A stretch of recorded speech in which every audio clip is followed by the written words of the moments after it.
Hai, jumpa lagi kita dengan program Let Lu bersama saya Dr. Ahmad Zarif. So hari ni lebih santai, kita tak nak cakap pasal medical langsung.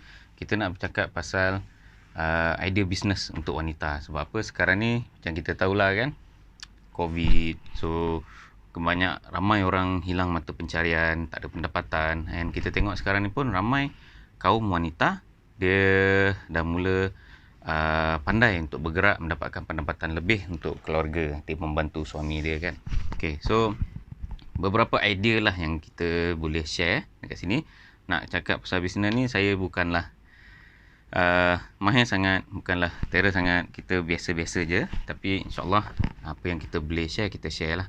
So pertama sekali apa yang kita nampak adalah macam orang perempuan, kalau dia suri rumah, dia duduk dekat rumah kan.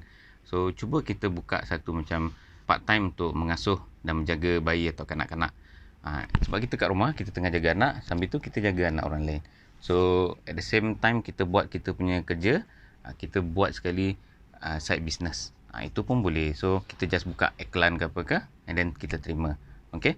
Nombor 2, menjahit baju. Menjahit baju ni ada yang memang ada skill tu, ada yang tak ada skill menjahit baju ni. Tapi tak ada masalah. Ada banyak kursus dekat luar tu untuk benda-benda macam ni.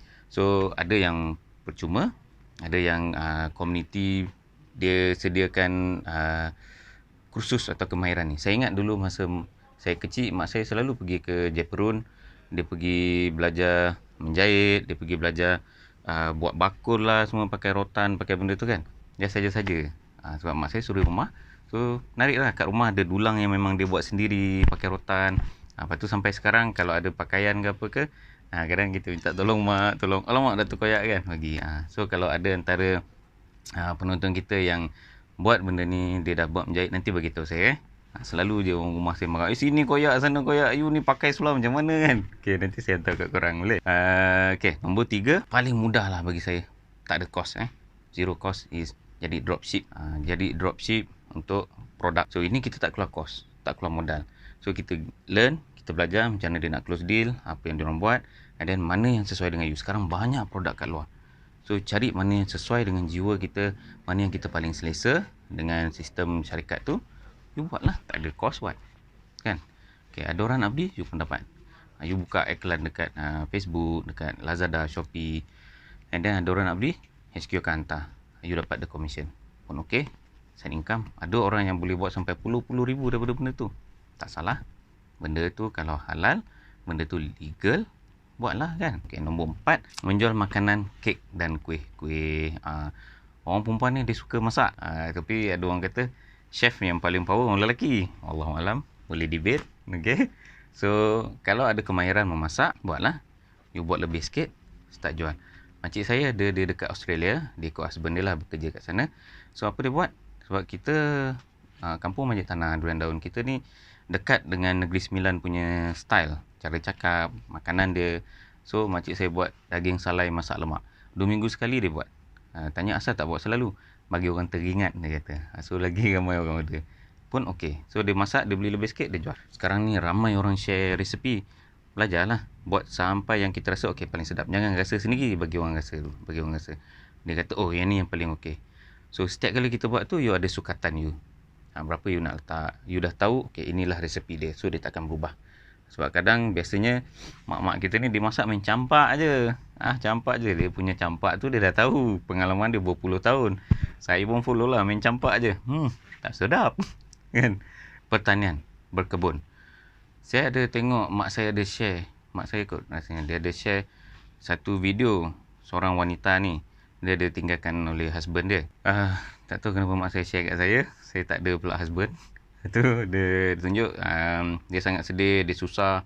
So hampir pada satu tahap dia dah tak ada duit makan apa semua, dia pergi masak nasi, dia letak racun kat dalam, dia nak bagi kat anak-anak dia dengan dia sekali makan. Habis so dah tak payah pening kepala. Mak dia datang nak jadikan cerita time tu, mak dia pun datang rumah nak bagi bekal makan sikit lah. Mak dia buangkan nasi tu, mak dia kata, apa kau ni, kau dah tak fikir ke, asal kau buat macam ni kan. Since daripada tu dia pergi ke Jabatan Pertanian bagi dia bantuan kewangan untuk ibu tunggal semua, and then dia start berkebun, dia tanam pandan. So sekarang ni dia punya income bulanan dalam 50,000. See? Bukannya orang kaya dia daripada orang susah juga. So banyak benda yang kita boleh buat, yang kita boleh bantu ekonomi keluarga kita. And mana kadang orang kata, saya tak ada modal encik. Tak ada masalah. Banyak bantuan kat luar. Ada yang kita tak perlu macam tadi, dropship. Okay, kalau something yang perlukan modal, selalu bagi kita orang, okay, you ada gold, ada emas. So sekarang saya pun slowly try start kumpul lah. Nantilah plannya kan. Okay, beli emas, even emas yang kita pakai sendiri tu pun, pergilah pajak.